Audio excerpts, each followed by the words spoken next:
Imagine a tiny basket, adrift on the vast Nile River. Inside, a baby boy hidden among the reeds, his fate hanging by a thread. This isn't just any baby. This is Moses. By a twist of fate, he's discovered not by a commoner, but by the Pharaoh's own daughter. She takes him in, raising him as a prince of Egypt, surrounded by unimaginable wealth and power. He grows up in the grand palaces, learning the ways of the Egyptians, a stark contrast to the world he was born into. Yet, a secret whispers in his heart. He knows he is a Hebrew, one of the enslaved people building the very monuments of this mighty empire.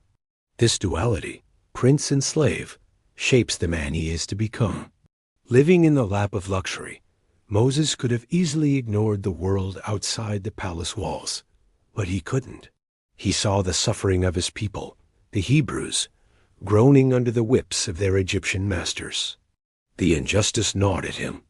One fateful day, he witnesses an Egyptian taskmaster mercilessly beating a Hebrew slave. In a flash of righteous anger, a fury he can't contain, Moses intervenes. He strikes the Egyptian, and the man falls dead. The act is done. There's no turning back. Panic sets in. The secret of his Hebrew identity, coupled with this act of violence, means his life is now in jeopardy. Word of the killing spreads, and Moses knows he must flee.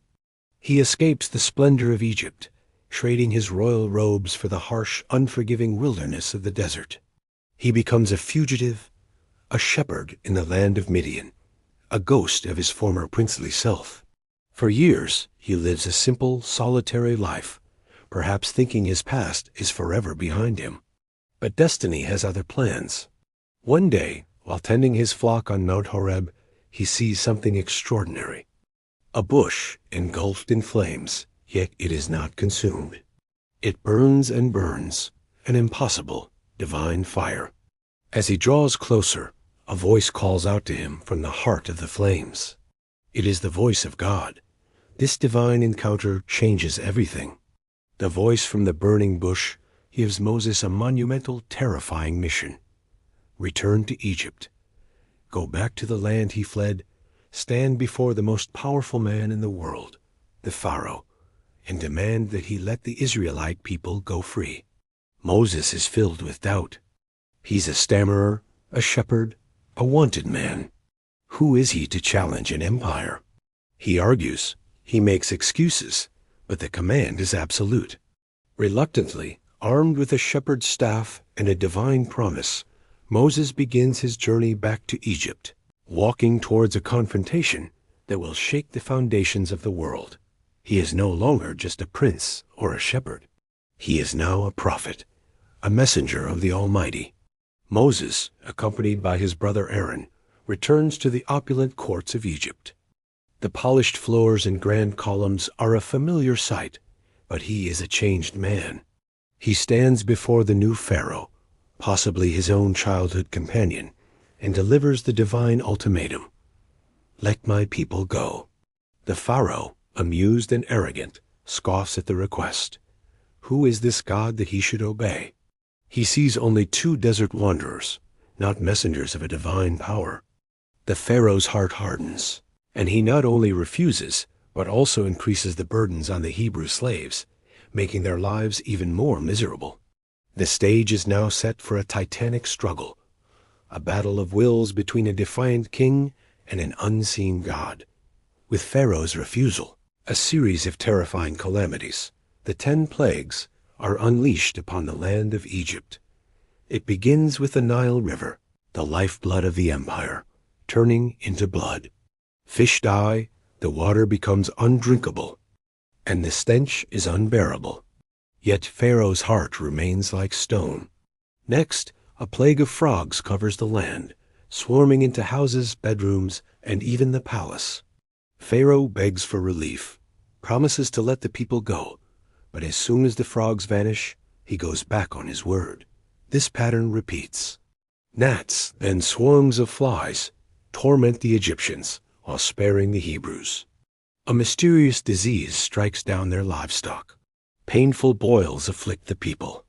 Each plague is more severe, a direct challenge to the gods of Egypt, demonstrating their powerlessness. The devastation escalates.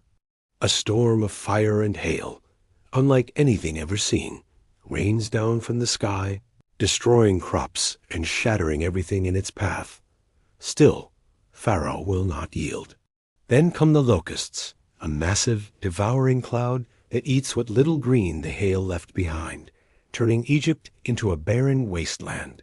Following the locusts, a thick, palpable darkness smothers the land for 3 days. The Egyptians are trapped in their homes, unable to see or move, while the Israelites have light.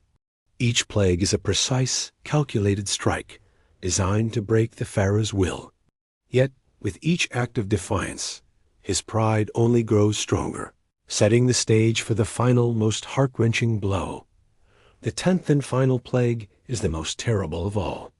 Moses delivers the grim warning. At midnight, the angel of death will pass through Egypt, and the firstborn son in every Egyptian household, from the Pharaoh's palace to the lowest dungeon, will die. The Israelites are given specific instructions. Slaughter a lamb and mark their doorposts with its blood. This sign will cause the angel of death to pass over their homes. That night, a dreadful cry echoes throughout Egypt. In every home not marked by blood, there is death. The Pharaoh himself is not spared. His own son, his heir, is struck down. The grief and terror are absolute. The mighty empire is brought to its knees by a tragedy that touches every single family. Broken and defeated, the Pharaoh finally surrenders. In the middle of the night, he summons Moses and Aaron and begs them to leave. "Go," he cries. "Take your people, your flocks, everything, and just go." The Egyptians, desperate to be rid of the Israelites, shower them with gold, silver, and clothing, urging them to leave quickly. The great exodus begins. Hundreds of thousands of Hebrews, after 400 years of slavery, walk out of Egypt as a free people. But their journey to freedom is far from over. As they reach the banks of the Red Sea, they look back and see a terrifying sight. Pharaoh, his heart hardened once more, has changed his mind. He and his entire army, with their chariots, are thundering after them, trapping them between the charging cavalry and the deep, impassable water. Panic and fear grip the Israelites. They cry out to Moses, "Were there no graves in Egypt that you brought us to the desert to die?" They are trapped. But Moses, holding his staff high, tells them to stand firm and see the salvation of the Lord. He stretches his hand out over the sea, and a mighty east wind begins to blow. All through the night, the wind howls, pushing the waters back. An impossible path of dry land appears through the middle of the Red Sea, with walls of water towering on either side. The Israelites walk through on dry ground. The Egyptian army, seeing their escape, charges into the sea, pass after them. But once the last Israelite is safely across, Moses again stretches out his hand. The walls of water collapse, crashing down upon the Pharaoh's army. The chariots, the horses, the soldiers, the entire might of Egypt is swallowed by the sea. The Israelites, standing on the far shore, witness the final destruction of their oppressors. They are truly free. Their journey in the wilderness has just begun, but they have witnessed a miracle that will be told for generations to come. Thank you for watching, and if you enjoyed this story, don't forget to like and subscribe for more.